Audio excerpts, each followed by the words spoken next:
Hola, buenos días, buenas tardes a todos. Hoy tenemos con nosotros a Julia Osorio, que es nutrióloga clínica, educadora en diabetes, diplomada en nutrición ortomolecular y experta en FoodMath. Hoy nos va a hablar sobre el uso de almidón resistente en enfermedades digestivas. Como siempre os digo, podéis dejar vuestras preguntas, las dudas que os vayan surgiendo sobre este tema, lo que vaya comentando Julia, en la caja de comentarios que tenéis debajo del vídeo. Y también recordaros que al finalizar la ponencia podéis descargar vuestro certificado de asistencia si así lo deseáis. Así que sin más, Julia, cuando quiera. Perfecto, gracias, Francisco. Bueno, pues ya estoy aquí, vamos allá. Vamos a comenzar con esta charla que me parece muy interesante. Espero que les guste y a ver a qué conclusión llegamos finalmente, ¿no? Vamos a comenzar. Cuando estamos hablando de almidón, ay, perdón, se trabó la diapositiva. Bien. Ya sabemos que actualmente se padece de esas terribles enfermedades llamadas crónico-degenerativas o degenerativas, como también ya solo se les está llamando, como obesidad, diabetes, problemas cardiovasculares, cánceres, y estos se han incrementado de forma alarmante. El exceso en el consumo de macros como proteínas, carbohidratos y grasas se han asumido como los grandes y principales causantes. Alimentarnos frecuentemente también se teoriza que produce hipersecreción y esto provoca que se desgasten los órganos y esto justificaría la falla de órganos como hígado, páncreas, vesícula, que a largo plazo provocan estas enfermedades crónico-degenerativas. Sabemos que a nivel intestinal la presencia de estas enfermedades inflamatorias, que casi están de moda, se podrían controlar con el uso de la fibra. A esta se le ha aportado un gran componente, un punto muy importante y se le considera que es la panacea. Y actualmente, de hecho, en todos los productos prácticamente que consumimos, y siempre nos están recomendando que todo lo comamos con fibra. Pero, y si todo lo comemos con fibra, ¿por qué no se controlan las enfermedades? Eso habría que platicarlo.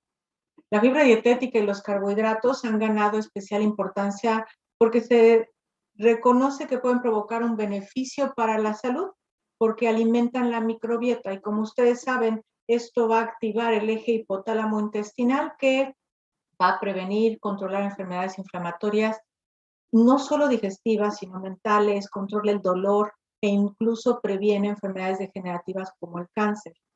No pequeño el papel. Actualmente llama la atención una moda que se llama almidón resistente. Esto en los últimos tiempos está cobrando importancia. Es como si fuera la panacea, como que fuera el alimento del futuro. Y con ello se curen todas las enfermedades que mencioné anteriormente.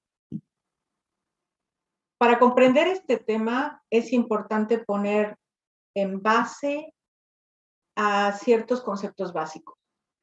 Uno es el índice glucémico. No tengo mucho que decirles al respecto, ni voy a entrar en demasiados detalles, pero el índice glucémico lo abreviamos como IG y bueno, va a medir la rapidez con la que un alimento puede elevar los niveles de glucosa en sangre, dando una carga y midiéndola regularmente durante un periodo de 2 horas, ¿no? Esto va a tener un rango de 0 a 100 unidades. 100 unidades será el más alto, 0, por supuesto, la menor respuesta o menor elevación glucémica. Y su clasificación va a ser como bajo, de 0 a 55, como medio de 56 a 69 y el alto, por supuesto, de 70 a 100. Alimentos con bajo índice glucémico serán el coco, la avena o los albaricoques secos. Y aquellos con un alto índice glucémico serán los azúcares y el pan blanco. Otro valor otra información que sería importante tener presente para esta charla, y nos voy a mover un poquillo, son los xenobióticos. ¿Qué son los xenobióticos? Bueno, son ese vecino incómodo o esa visita incómoda que llega a la casa y son esas sustancias químicas para las que el organismo no tiene habilidad para digerir o metabolizar. No tiene una ruta metabólica por la que absorber, digerir, eliminar. Y entonces lo que va pasando es que llega y la célula no sabe qué hacer con ella y este xenobiótico se queda ahí como de ladito, lo acomodan como de lado y siguen llegando más xenobióticos, pero la célula no sabe qué hacer con él. Llega un momento en que inundan a la célula, le quitan espacio, incluso la transforman. Van haciendo y van alterando los procesos de la célula, incluso evitando que produzca energía. Producen más radicales libres porque son una sustancia extraña que no permite a la célula funcionar adecuadamente. Y se irán transformando a la célula hasta deformarla o provocando la enfermedad. Estos son los medicamentos y los químicos alimentarios.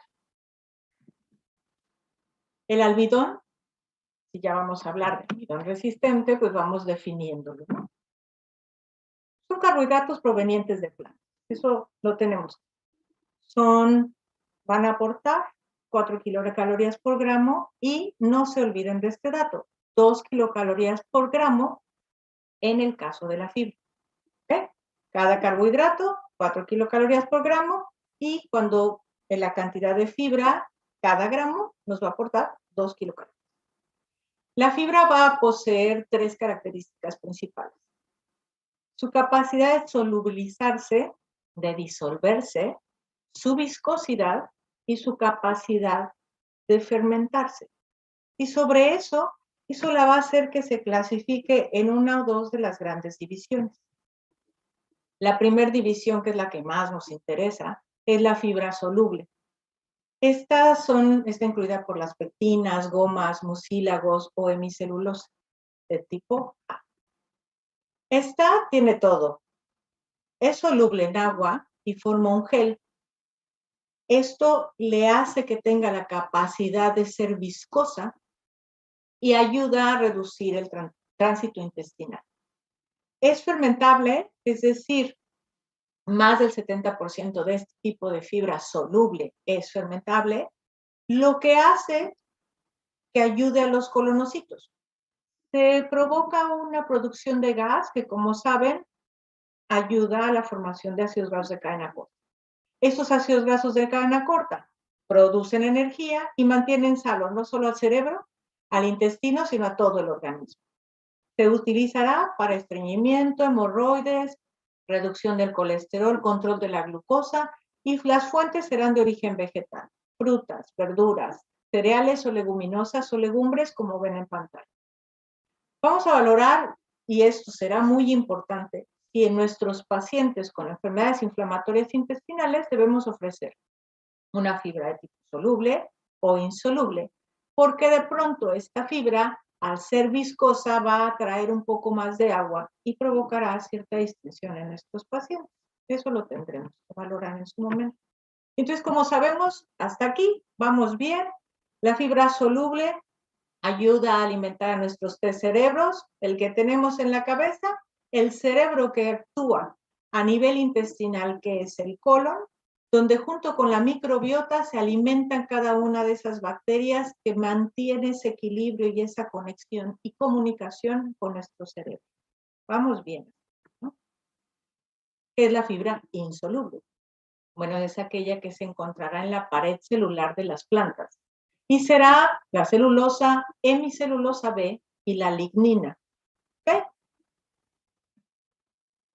Esta no se degrada por las secreciones intestinales, no se fermenta por los colonocitos, es parcialmente fermentable, incluso poco fermentable. Previene el estreñimiento, aumenta la movilidad intestinal, aumenta la sensación de saciedad porque tiene un efecto esponja.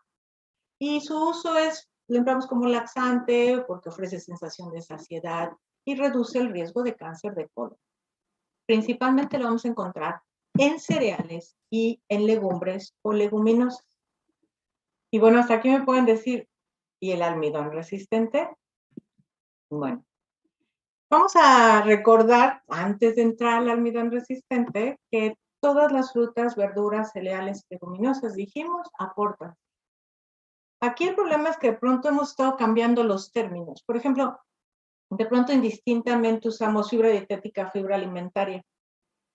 Pero cuando lees y haces una revisión sobre fibras, te encuentras con mayor frecuencia que en los estudios de nutrición, en libros de nutrición, te vas a encontrar el término fibra dietética. Pero cuando tú haces un estudio, revisas algún estudio de un producto alimentario nuevo, te encuentras el término fibra alimentaria. Entonces, puede sí haber alguna diferencia aquí. Vamos a seguir. Sabemos que todo tipo de frutas y verduras, cereales y leguminosas las encontramos. Y también dijimos que la fibra soluble e insoluble es la gran clasificación. Recuerden que las frutas, las verduras, todos estos alimentos pueden contener ambas. Y entonces será importante tener cuidado qué tipo de alimentos le ofrecen a sus pacientes para asegurar controlar los problemas digestivos que padecen estos pacientes y asegurarle una buena salud intestinal. ¿No? Ambas fibras, entonces, podemos encontrarla en este tipo de frutas y verduras, prácticamente se encuentran mezcladas. Entonces, bueno, decíamos, ¿y el almidón resistente? Vamos allá. Para poder entender el almidón resistente, tengo que decirles que tenemos que reconocer que nuestra vida tan complicada. No tenemos horario, tenemos diferentes trabajos, poco tiempo para el ocio, poco tiempo para cocinar. Y la respuesta a todos estas situaciones ha sido que las empresas han hecho el favor de crear un estilo de vida que hemos comprado también nosotros como si fuera sano y lo regular y lo adecuado. También la publicidad nos ha dicho que es lo correcto, que es lo que está de moda, que es lo perfecto. Y entonces nos han dicho que qué mejor que tengas un producto durante meses en tu alacena, porque dura más, y entonces si llegas tarde de comer, lo vas a tener listo y delicioso en cualquier momento, ¿no?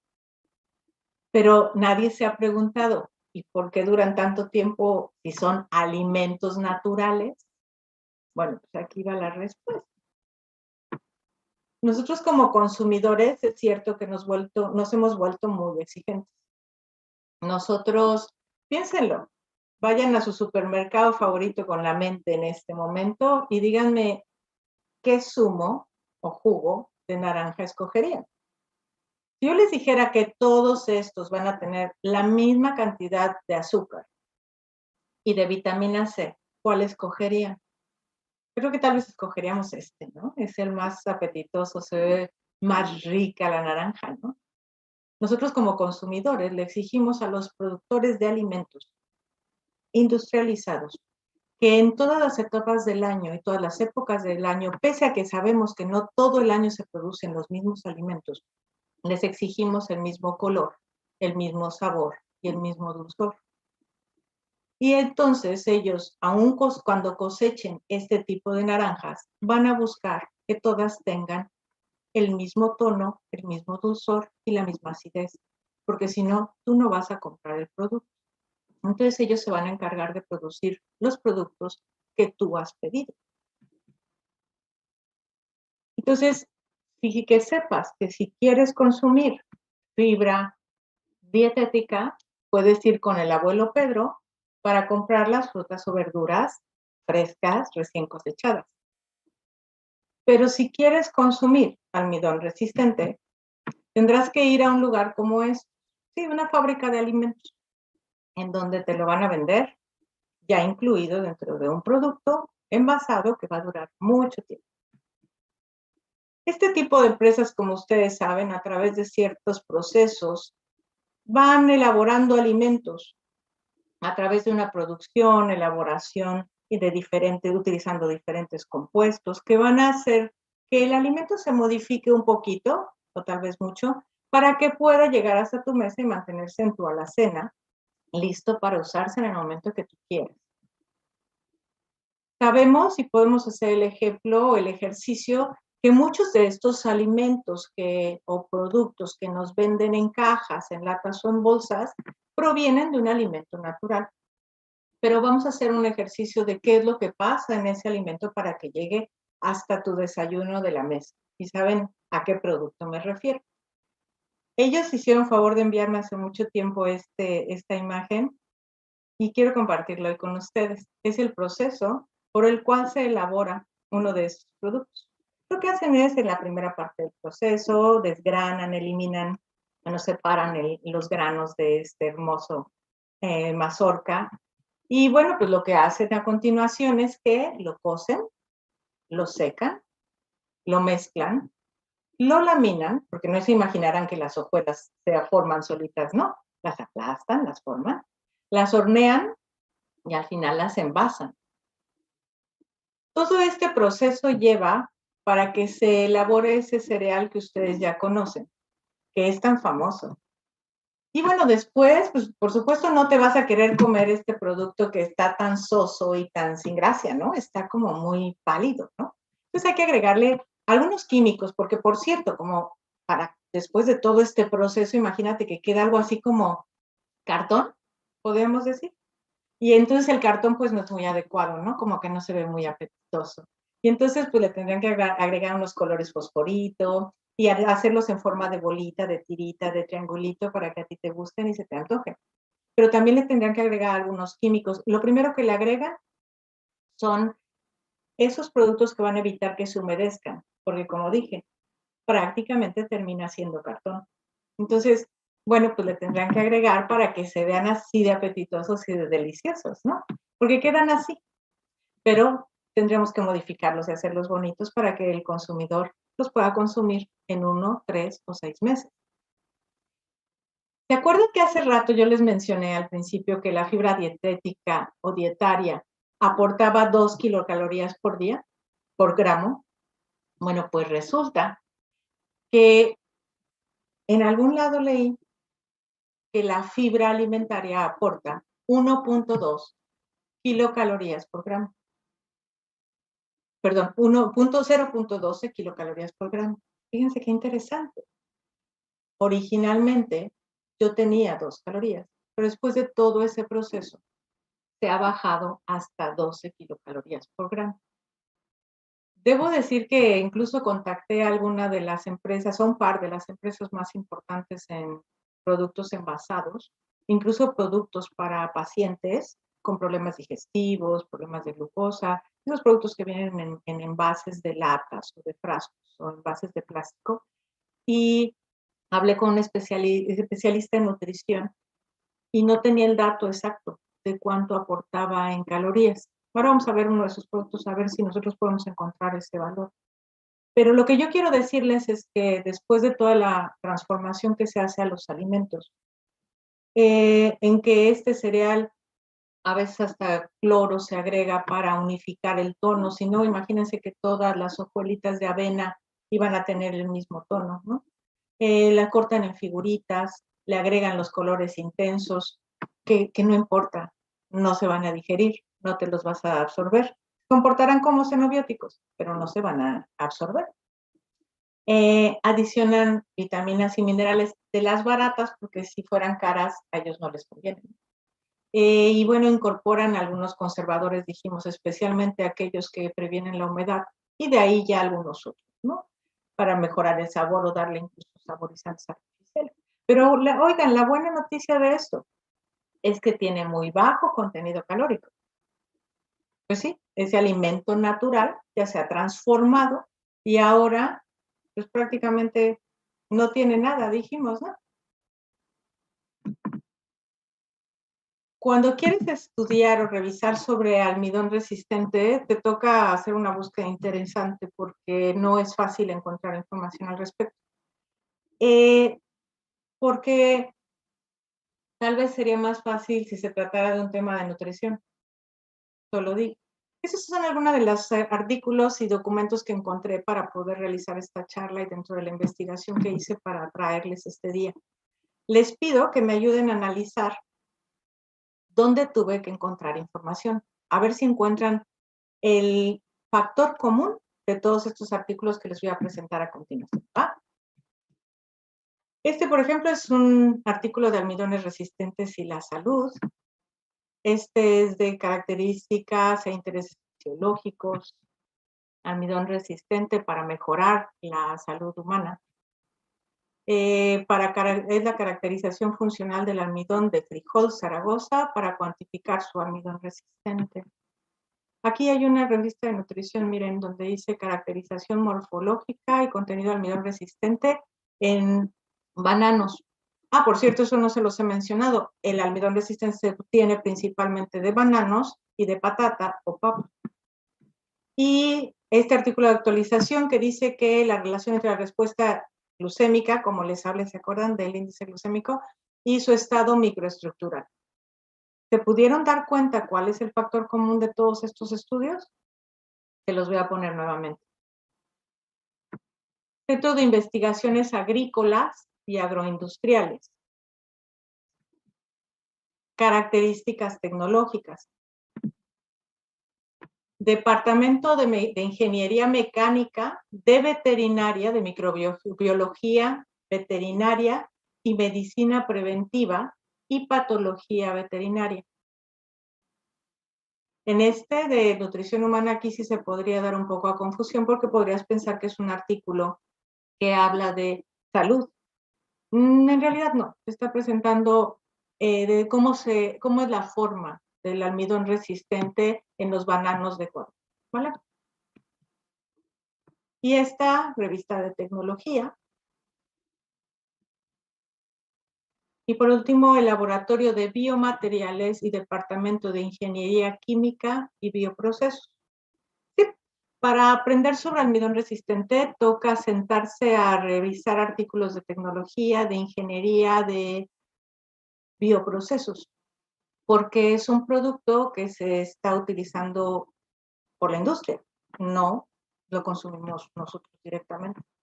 Para obtener almidón resistente tenemos que seguir estos simples 10 pasos que les muestro a continuación. Es muy simple.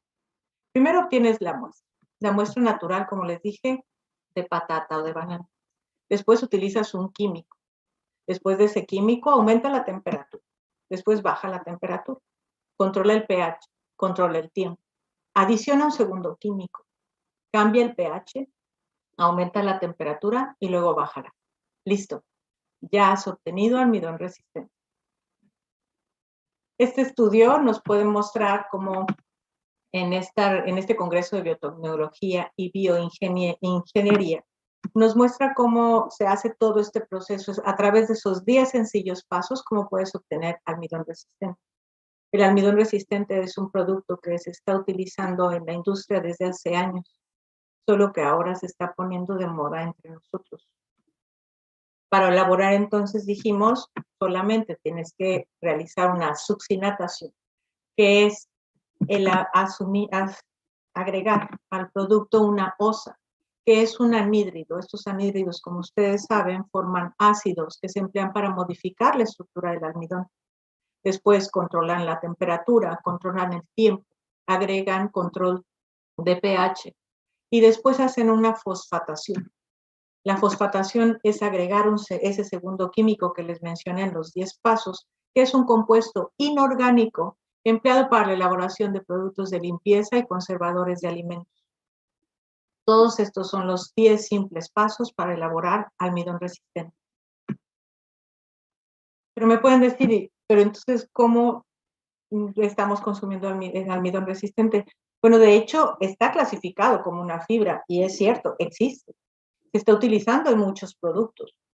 Se le considera en realidad y está clasificado como una sustancia análoga a la fibra. Estas sustancias análogas a la fibra son las inulinas, el fructooligosacáridos o FOS, los famosos FOS, almidón resistente y azúcares no digeribles. ¿Cuántas veces han escuchado el término FOS en productos industrializados? Muchas, ¿verdad? Está también de moda. Pero aquí estamos por el almidón resistente. Las sustancias análogas a la fibra, en su mayoría, son solubles en agua y se definen como son hidratos de carbono sintéticos creados artificialmente con características de fibra dietética. ¿Qué tal? ¿Vamos bien?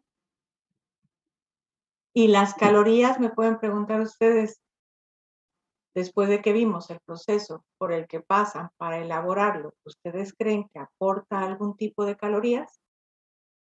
Yo digo que no, no lo sé, pero creo que incluso la propia industria tiene sus dudas. Vamos allá. Cuando tú analizas algún producto, yo les decía, estos productos que mucha gente incluso creen que es donde se está fundamentando un poco esta moda. La gente cree que ahora es mejor beber y no masticar. Y entonces, lo que nos estamos encontrando es que estos productos tienen una información un poco confusa. Contienen la fibra, contienen este almidón resistente, pero no nos lo informan ni lo tienen como tampoco ellos claro. Déjenme explicarles. Cuando tenemos un producto de este tipo, ese es el original. Bueno, cuando tenemos un producto de este tipo y empiezas a buscar dónde están los carbohidratos. Esto tiene 37 kilogramos de carbohidratos por envase y de fibra dietaria aquí dice que es 0, ¿ok? Pero de azúcar es 18. Entonces, ¿ustedes me pueden decir dónde está el restante para completar los 37 gramos de carbohidratos? Yo no lo encontré. Y bueno, pues me fui a esta parte de la etiqueta donde traté de analizar. Ustedes saben que siempre en una etiqueta se hace estableciendo una persona estándar de 70 kilogramos y se considera que requiere 2.000 kilocalorías por día. Y en base a ese estimado, este producto dice, la empresa que lo produce, dice que contiene 25 gramos de fibra dietaria. ¿Lo pueden ver? ¿De dónde? Si aquí decía 0. Pero bueno, hagámosle justicia a la empresa y vamos a tratar de analizar un poquito más su etiqueta. Como les dije, incluso hablé con un profesional de la nutrición de esta empresa, particularmente, de la segunda ni siquiera me contestaron el dato, pero de esta, y la persona no sabía contestarme cuántas calorías me aportaba un gramo de fibra. Entonces, bueno, me di a la tarea de hacer un ejercicio, porque quería traerles información. Entonces traté de establecer la información que me daban en etiqueta para ver qué tan real es el contenido de fibra o buscando qué cantidad de calorías me aportaba, ¿no? Entonces, bueno, dice aquí que me da 180 calorías por serving, por porción, y que la porción son 200 mililitros, 296 mililitros. Entonces, bueno, este me da 237, tuve que hacer una conversión, pero aquí se los tengo. Y bueno, con los datos que ya les mostré anteriormente y sabiendo que un gramo de fibra aporta 2 kilocalorías, bueno, pues ¿cuánta fibra entonces contiene? Para obtener, tuve que sacar la relación que para poder consumir 2.000 kilocalorías tenía que tomarme 11 botellas para que me aportara 25 gramos de fibra. Si hacía yo la división entre de esas 2.000 kilocalorías, me aporta 25 gramos de fibra, resulta que si hago la conversión, un gramo de fibra me aporta 80 kilocalorías. Entonces, la verdad es que me quedé igual o peor, ¿no?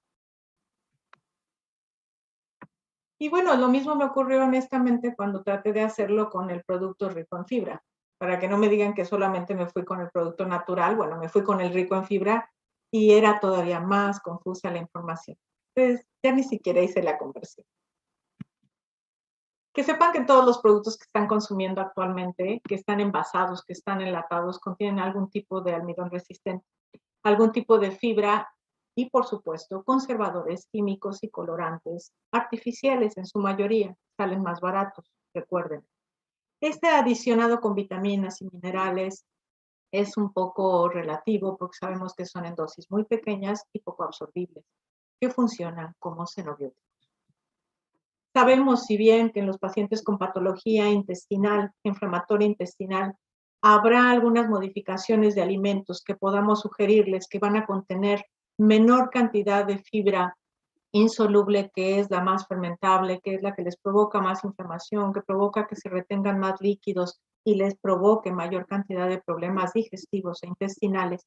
Sabemos que el enlatado es una de las recomendaciones principales.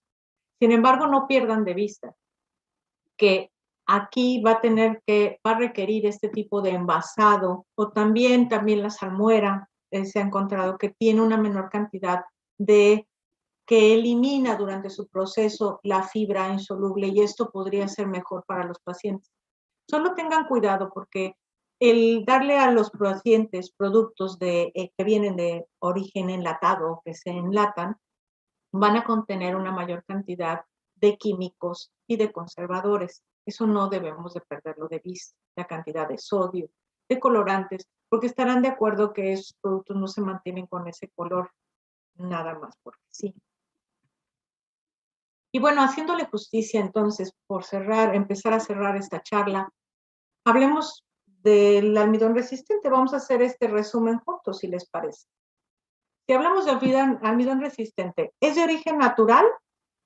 ¿Qué me dirían? ¿Sí o no? Es sí, ¿no? Dijimos que puede venir del plátano o de la papa o patata. ¿Tiene un adecuado índice glucémico? Sí, porque ya no tiene nada. Digo, porque ya tiene muy bajo índice glucémico.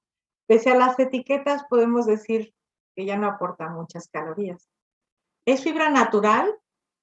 Pues ya no, ¿no? Porque ya después de tantos químicos, ya creo que ya cuesta trabajo decir que sea fibra natural. Entonces sería una fibra sintética, ¿no?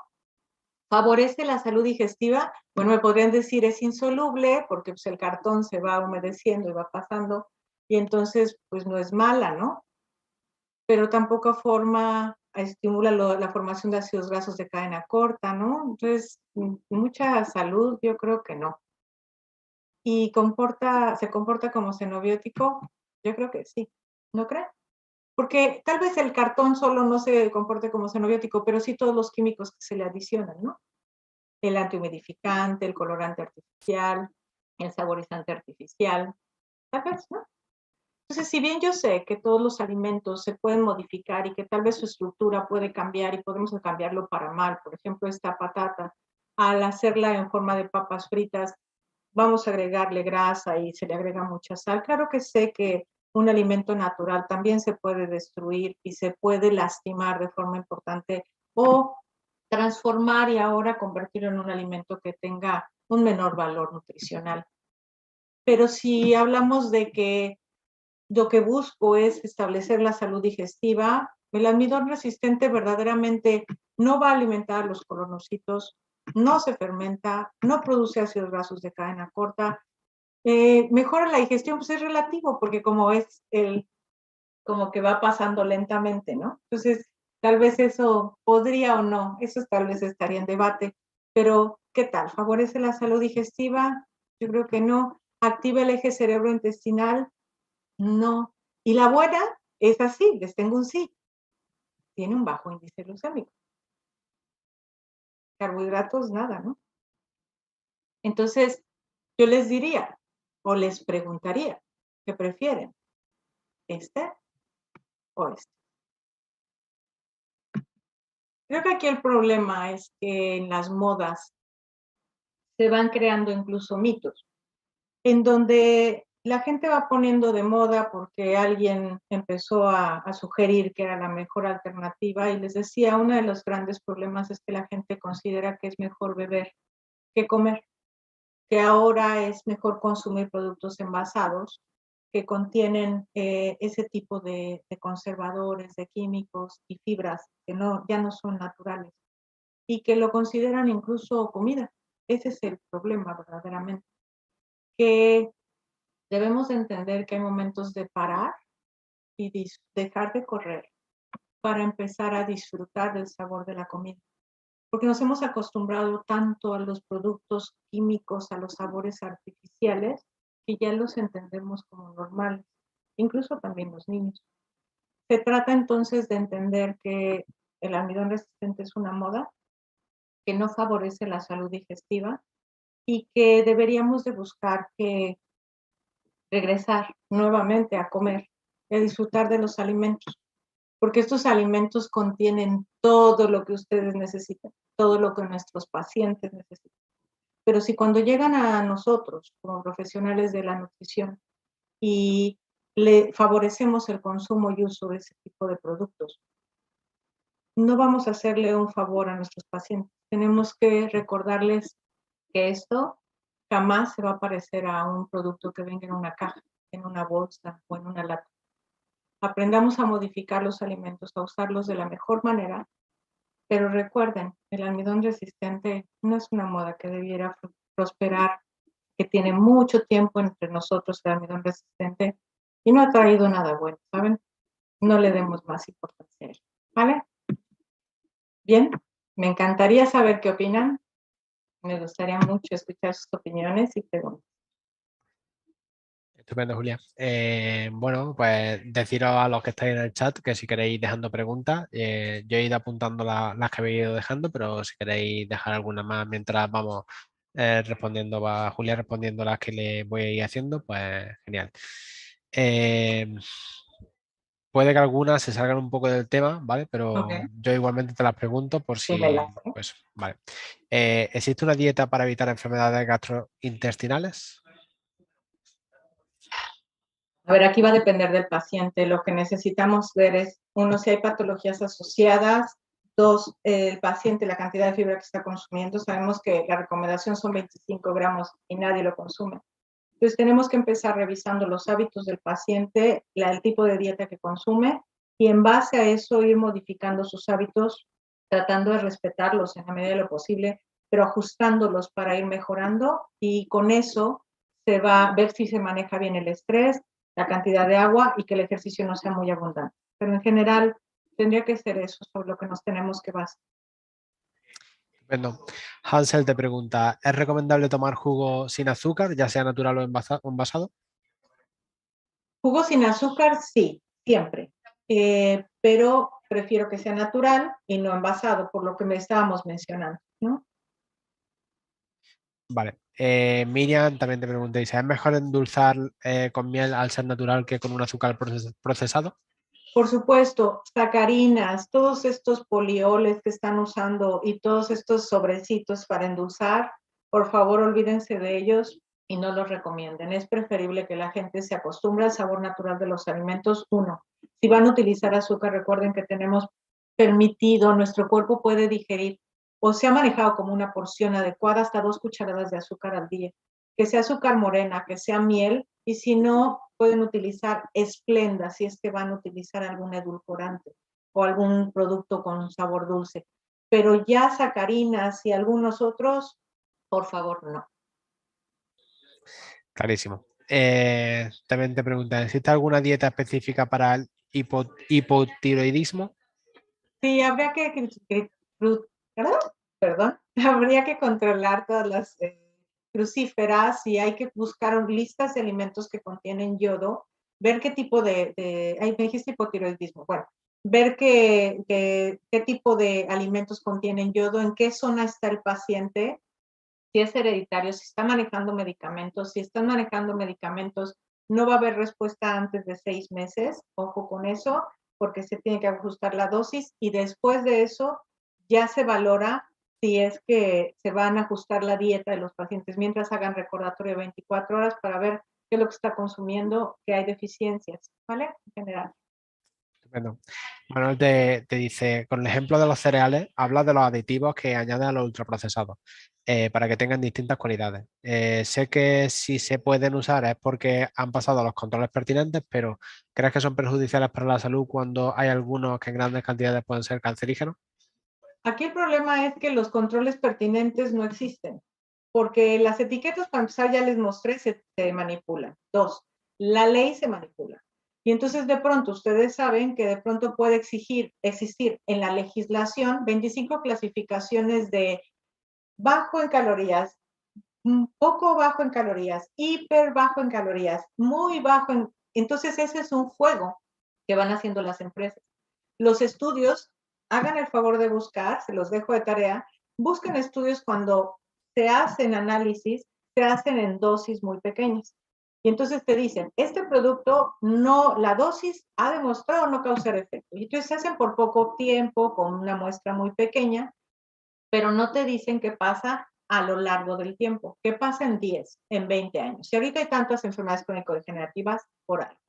Pero luego tampoco te dicen sobre la dosis acumulada, es decir, el poquito de esa lata, más el poquito de esa caja, más el poquito de este producto. Y entonces la suma de todo eso es lo que acaba provocando intoxicación. También muy claro. Reciente pregunta, ¿es bueno tomar un vaso de vino tinto al día? Sí, es desde España, ¿verdad? Sí. Creo. Sí, claro. A ver, la vida se hizo para disfrutarla. La situación aquí es que la gente no se toma un vasito de vino al día. Ese es mi problema. Y que hay gente que considera que el vino son uvas. Sí, aunque no lo crean. Y ya pasó mucho desde las uvas, ¿vale? Y que además tiene sulfitos. Y eso es causa, ¿sabían ustedes? En pacientes con asma, los sulfitos les alteran el asma. Entonces esa parte como que no nos la dicen. Entonces, si se van a tomar una copa, es la respuesta, tómensela y disfrútenla, por favor, y acuérdense de mí y me dicen salud. Pero si no se la toman, pero que también solo sea una, ¿vale? Estupendo. Seguimos. ¿Cuál es el alimento que más almidón tiene? Almidón, todos los almidones, todos los cereales, los cereales y las leguminosas. Primero serían los cereales, en segundo término las leguminosas, y de ahí ya vamos bajando con las frutas y verduras. Vale. Alicia te pregunta, ¿qué tipo de fibra es aconsejable para el síndrome de intestino irritable? En de intestino irritable y prácticamente todos los problemas intestinales que tenemos ahorita sería la insoluble, porque los que son solubles tienen más, recuerden, retienen más líquidos y producen mayor fermentabilidad. Entonces lo que hay que ver también son dosis, el tipo de alimento y la hora en que lo consume el paciente. Entonces serían las insolubles para evitar cualquier de ese tipo de molestias que tienen los pacientes. Vale, al hilo de la del vino, que parece que ha gustado, la respuesta te pregunta, ¿el mosto es mejor que el vino? ¿El El mosto es mejor que mosto el vino? tiene más azúcar. Y entonces, si tiene más azúcar, es más fermentable. Si tiene un producto entre más, a ver, pero la pregunta es si es mejor que. La verdad es que no puedo decir que nada sea mejor que, porque es alcohol. Lo que habría que controlar y para que sea mejor es cuidar la cantidad. Y de mosto va a ser una cantidad muy pequeña. Claro, Más pequeña que la de una copa de vino. Entonces son 200 entiendo que mililitros. la pregunta va porque el mosto, por lo menos en España, es vino sin alcohol. O sea, es lo Ah, mismo, ok. pero antes de fermentar, digamos, la vida alcohólica. Tienes toda la razón. Entonces, sí, discúlpame, me fui por otro lado. Ok, sí, tienes toda la razón. Entonces, ¿es mejor? Sí, porque no se le han agregado todos estos químicos, claro. Y no tienes todo ese proceso que lleva el agregado de sulfitos y la fermentación secundaria y todo eso. Sí, claro que sí. La respuesta es sí. Vale. Jessica te pregunta, ¿la avena puede convertirse en un almidón resistente al cocinarla y colocarle azúcar? No, aquí recuerda que nosotros no llegamos en cocina jamás a ese proceso de almidón resistente. Lo que hacemos al cocinar, al hervir, al moler, no llega a ese nivel de complejidad como esos 10 pasos que les dije de pH, ácidos, bases. No, nunca va a llegar, no te preocupes. Tú disfrútalo, esa es la fibra natural que vemos. Estupendo, pues eso sería todo lo que tengo por aquí. Genial. Espero que les Eh, haya gustado. Nada más. Así que trasladarte de mi parte y de parte de Formación Alcalá nuestra enhorabuena por la ponencia, la verdad que ha sido genial. Bien. Y también trasladarte los comentarios del chat, que a todos les ha encantado. Muy buena ponencia. Y nada más. Si quieres comentar algo. Nada, créanme que fue un reto para mí esta charla porque tenía que explicarles mi punto sin que me odiaran en el proceso y espero haber sido clara. Eh, Hay muchas cosas que debemos tener presente y más si estamos encargados de la salud de nuestros pacientes. Me alegra mucho que les gustara, fue un reto para mí y qué bueno. Muchas gracias. Genial. Decir a todos que ya podéis descargar vuestro certificado de asistencia si lo deseáis. Y nada más. Saludos. Buen día, hasta luego.